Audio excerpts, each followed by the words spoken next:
Hi guys, welcome to Birmingham Boiler Fix. I've been asked to have a look at this Worcester Bosch that's leaking, and I've come down and had a look at it, and unfortunately, it's leaking from the common place, the top right hand side of the return manifold. So anyway, we're gonna have to come back and we're gonna change that. And in this video, I'll be sharing that with you. And if you enjoy the video, don't forget to like and subscribe. Now, guys, if you got a broken down boiler in Birmingham or South Birmingham, domestic or commercial, we repair all your favorite boilers from Biasi, Worcester Bosch, and many more. We also service them and we offer Landlord Gas Safety Certificates. We also repair gladial boilers too, so don't suffer in cold, give us a call.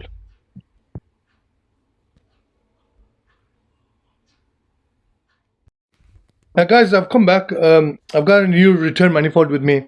I've already started draining it down. I've unclipped few parts on it, and I've also unlocked the compression joints, which is domestic cold water inlet and central heating return. I've unclipped the bypass pipe and the pressure gauge. So first thing I'm going to do is hopefully take the pump out. Once the pump's out, I'll have more space to work with.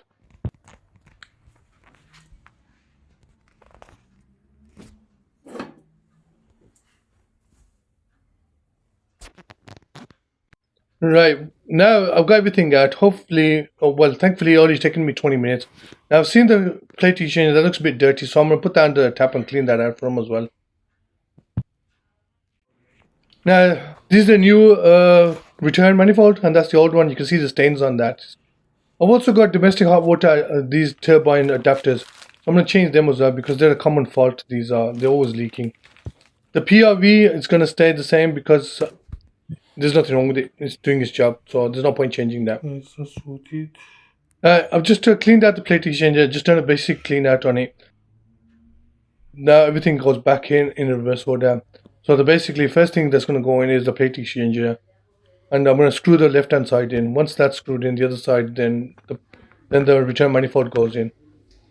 Now when I was putting the manifold back in, right, I had to guide it in a certain way where the bypass clips in, goes into it. Once I got it in, I realized that rubber washer, I forgot to put that on, so I had to pull it slightly out, put the rubber washer back in.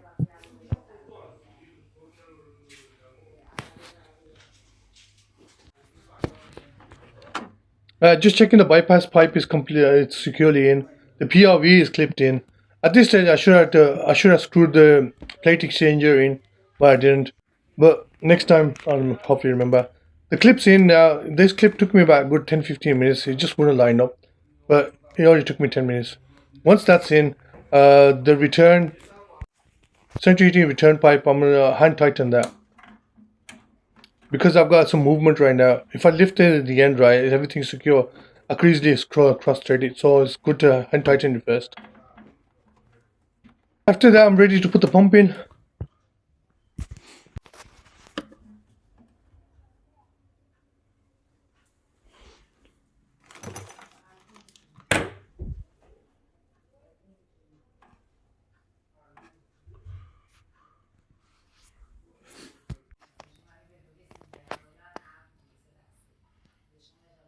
Right, now the pump's in, and quite happy it's secured. I've clipped it in. After that, once that's clipped in, everything else goes back into place, and then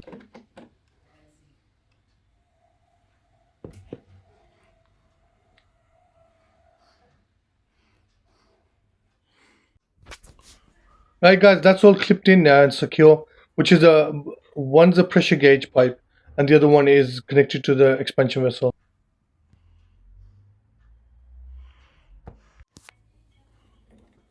And then the cold water inlet, I'm going to put the turbine in. Once the turbine's in, I'm going to put that copper pipe, connect that in, and clip it in.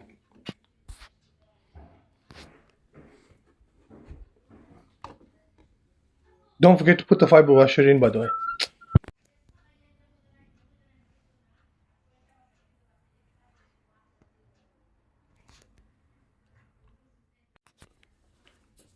Right, I'm just tightening the screw on the plate exchanger.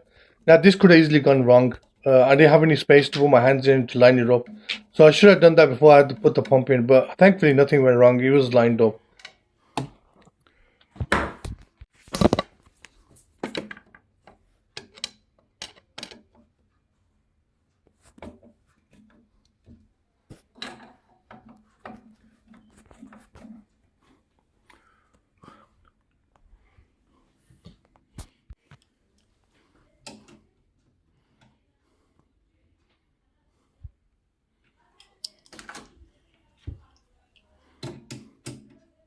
Right, guys, now that everything's tight, screwed in, clipped in, everything's, I'm quite happy with that. I'm ready to open the central heating valves. The pressure's on 0, so just gonna give me a bit of an idea if there's any leaks on it or anything. At least no, nothing's gonna pop on me. Now that I'm happy with that, I'm ready to pressurize it now. After that, all the electrical parts, connections go on, and then after that, the power goes on. Now, guys, hopefully you enjoyed the video, and if you did, don't forget to like and subscribe. Till next time, Birmingham Boiler Fix.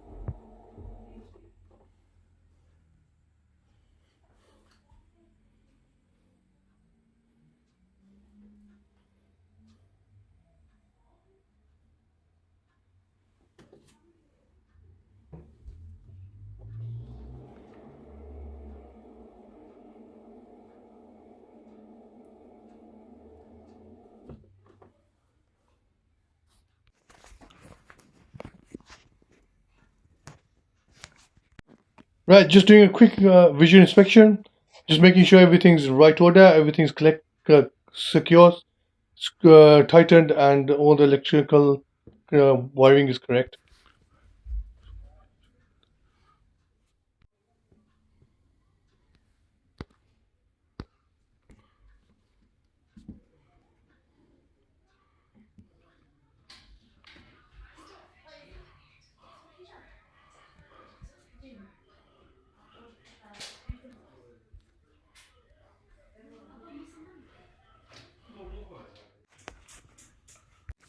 Okay, all in. Pops, can you try the tap for me? Red? Yeah.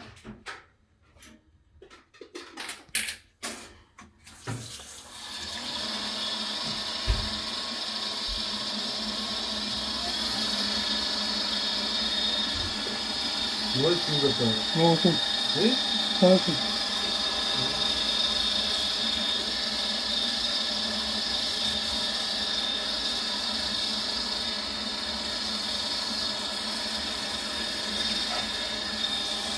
Huh?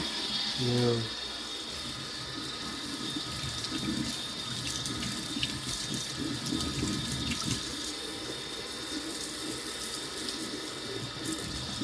That's alright. Yeah, that's working fine now. No more leaks. Right, guys, just finished that return manifold on the Worcester Bosch. It took me 20 minutes to take it out, and it took me an hour to put it back in. Suppose it took an hour and a half, the whole job did. So it was tested it all out from, it took me an hour and a half from start to finish. So tested it out, it's all working, no leaks or anything. So it's getting, so basically I'm getting faster at it now. That's it. Hopefully you enjoyed the video, and if you did, don't forget to like and subscribe.